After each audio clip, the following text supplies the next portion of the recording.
What is the secret of numerology?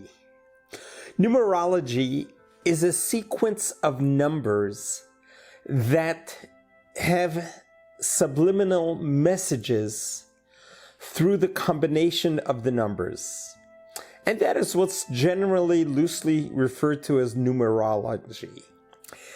In Hebrew, the word is gematria, which is an Aramaic word of combining values of letters and numbers together, which comes with an amazing message.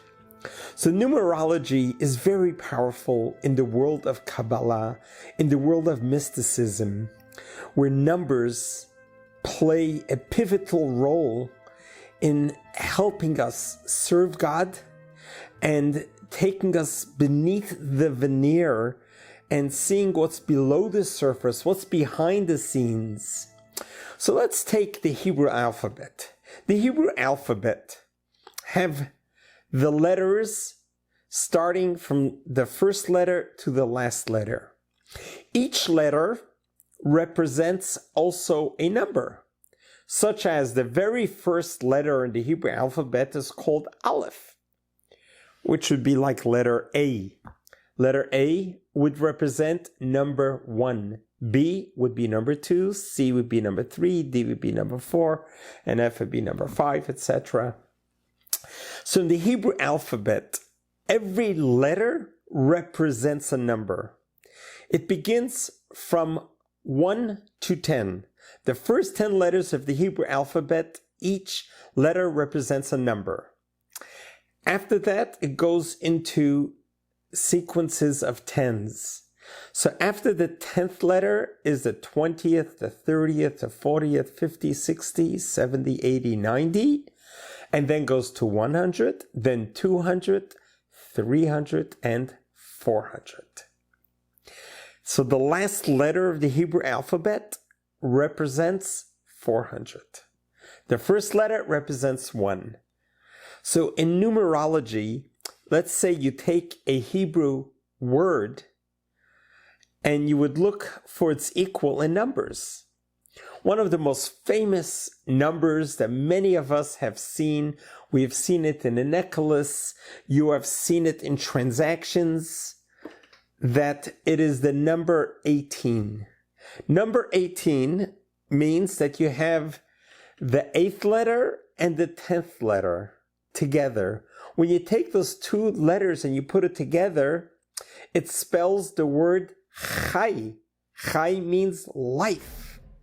And what else is there to life than life itself? Judaism as a religion is a religion that's founded on life, on the living. It's all about the living.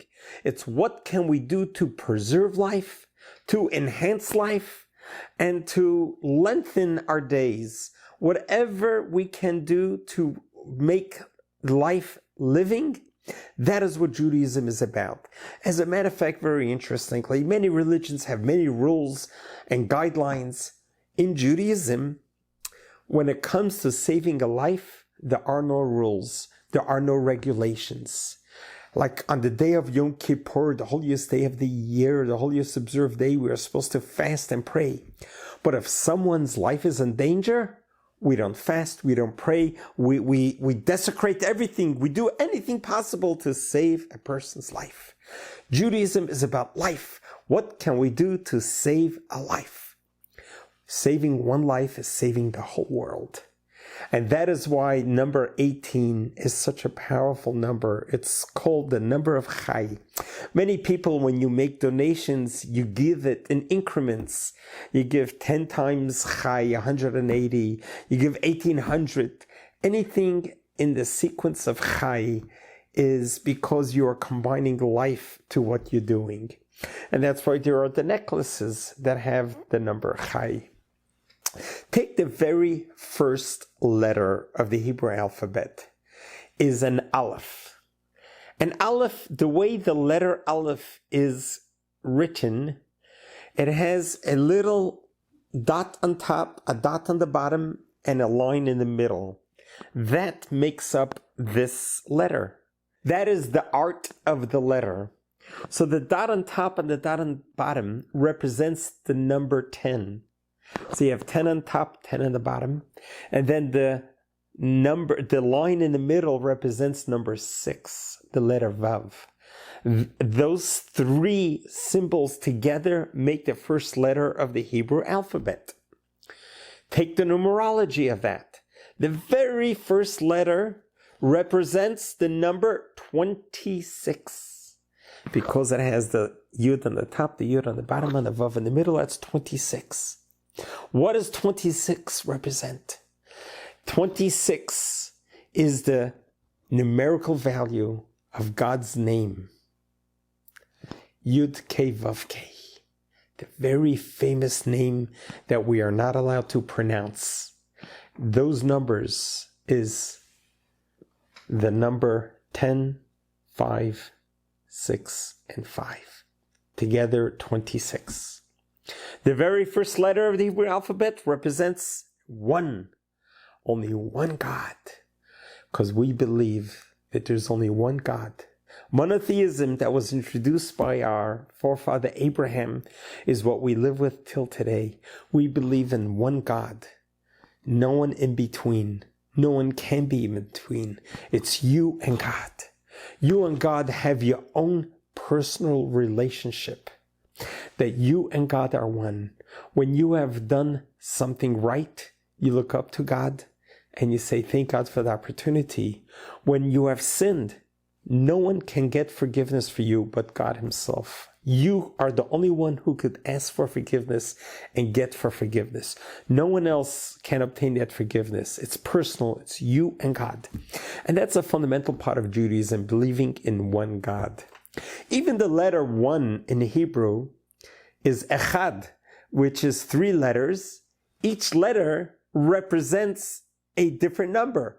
So the very first number of echad is the aleph, which represents one God. And the next is letter 8, the ch from echad, which is number 8, which represents to the 7 skies and the sky above us. And then there's Daled, the 4th letter, which represents the 4 corners of the world. That when we say there is one God, where is God? God is everywhere. One God in the 7 skies and the one above us and the 4 corners of the world, which means God is everywhere. So this is the power of numerology. Let me share with you one of the most powerful messages of numerology, which represents eternity. Let's take the letter 9. The letter 9, when you add 9 plus 9, you get 18, which means 1 and 8. 1 and 8 is actually 9. Let's take 3 times 9 is 27. 2 and 7 is 9. And let's go 4 times 9 is 36. 3 and 6 is 9. However you multiply 9, the miracle and the power of 9 is eternal. No matter how many times. 54, 5 and 4 is 9. 72, 7 and 2 is 9. Just keep on going. However you multiply 9, it will always, the digits will add up to be 9. What is the secret of 9? Why is 9 eternal forever? It has to do with the secret in the Hebrew alphabet. The very first letter of the Hebrew alphabet is number 1. Okay, let's think of number 1. Now let's take the middle letter of the Hebrew alphabet, is number Mem, which references the number 40. And what is the last letter of the Hebrew alphabet? Is the letter Taf, which represents the number 400. So let's take the first digit of these 3 numbers, number 1, and then 4 from 40, and 4 from 400. Adds up to 9. 1, 4, 4. Adds up to 9. What are the 3 letters of the Hebrew alphabet? The first letter is Aleph, the middle letter is Mem, the last letter is Taf, which means Emet. Emet means truth. That when there is emet, when there is truth in life, it's eternal. The only way a person can conduct themselves is emet, is to be truthful. Truthful to yourself, truthful to others, truthful to God. When you are truthful, you have eternity. It goes forever. And that is the secret letter of number 9. Why 9 is eternal? Because 9 is truth. We also find the letter 17 is a good number. Why is it a good number? Because it adds up the numerical value of the Hebrew word tov, which is good.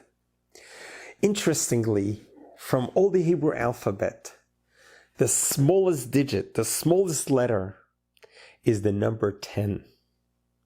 And that letter is reserved for God.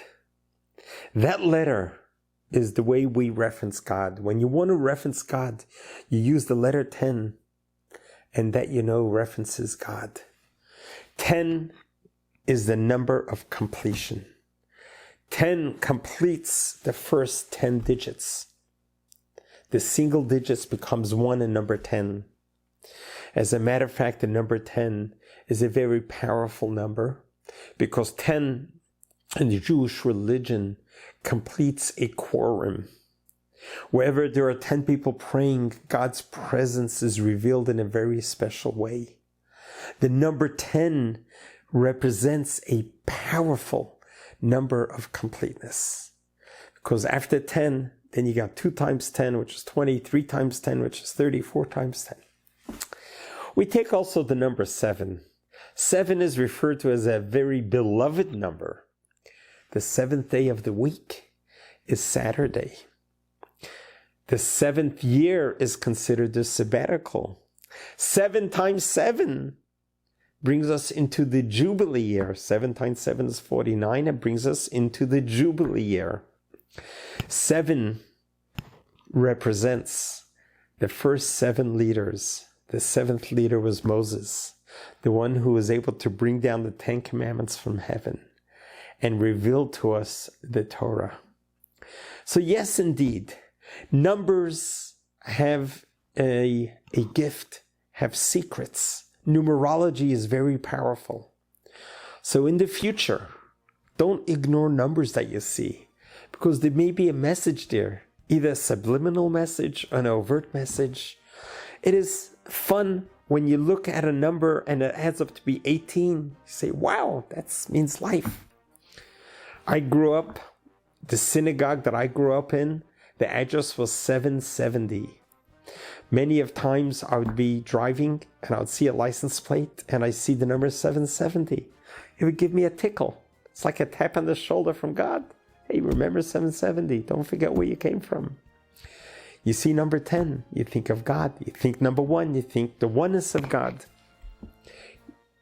Numbers are there to talk to us. Listen to them. Pay attention to them. They are meaningful and inspiring. May God lengthen the number of your days. May we all be blessed with long life, meaningful life, and a happy life.